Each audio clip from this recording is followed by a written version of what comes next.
हार के डर से जीतने की जिद तक यह कहानी है अंशुल की। एक आम लड़का जो एक छोटे शहर से आता है, लेकिन उसका सपना बहुत बड़ा है। पर यह सपना उसके डर, असफलताओं और खुद पर शक के पीछे कहीं खो गया था। पर फिर एक दिन वो डर ही उसकी सबसे बड़ी ताकत बन गया। अंशुल मध्य प्रदेश के एक छोटे से गांव में पैदा हुआ था। उसका परिवार साधारण था। पिता एक स्कूल में शिक्षक, मां गृहिणी। बचपन से ही अंशुल पढ़ाई में औसत था। हर परीक्षा के पहले उसके पेट में दर्द होता, पसीने छूटते और हाथ कांपने लगते। उसे हार का इतना डर था कि वह कोशिश करने से भी डरता था।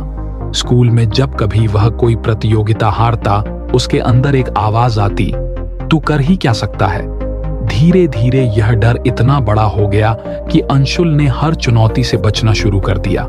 पहली बड़ी हार 12वीं की बोर्ड परीक्षा में अंशुल को फेल होने जैसा नंबर आया। उसके दोस्तों ने टॉप किया और वह सिर्फ पास हुआ। रिश्तेदारों ने ताना मारा, इसे तो ITI में ही भेज दो, इससे कुछ नहीं होगा।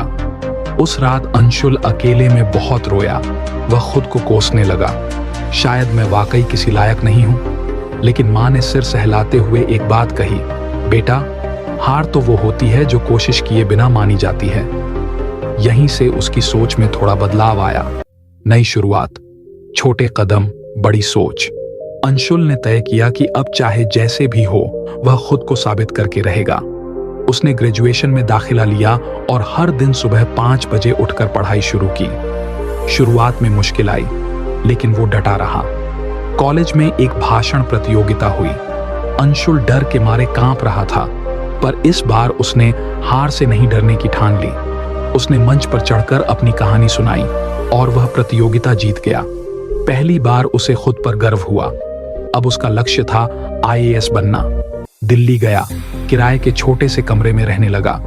हर दिन 10 से 12 घंटे पढ़ाई, कभी कभी भूखा भी रहना पड़ता, लेकिन जिद ने उसे रोकने नहीं दिया। पहले प्रयास में वो प्रीलिम्स में ही रह गया। चारों ओर से फिर वही आवाजें, छोड़ दें, ये तेरे बस का नहीं। लेकिन इस बार उसने ठान लिया था, अब हार से नहीं डरूंगा, क्योंकि मैं कोशिश कर रहा हूं। दूसरे प्रयास में वह मेंस तक पहुंचा, लेकिन इंटरव्यू में रह गया। तीसरे प्रयास से पहले उसकी मां गंभीर रूप से बीमार हो गईं। घर की आर्थिक स्थिति भी बिगड़ गई। अंशुल खुद 2 बार सोचने लगा कि क्या वापस गांव लौट जाना चाहिए, लेकिन मां ने अस्पताल के बिस्तर से कहा, अगर तूने हार मानी तो मेरी तपस्या अधूरी रह जाएगी। यह शब्द अंशुल के दिल में जैसे पत्थर की लकीर बन गए। अंतिम प्रयास और जीत की जिद, इस बार वह पूरी ताकत से लगा। दिन रात एक कर दिए, पुराने डर को ताकत बना लिया। वह हर दिन खुद से कहता, जो डरता है वो मरता है, और जो डरता है वो जीतता है। परिणाम आया, अंशुल ने ऑल इंडिया रैंक 43 हासिल की। पूरा गांव तालियों से गूंज उठा। वही लोग जो उसे ताने देते थे, अब उसके पोस्टर लगवा रहे थे।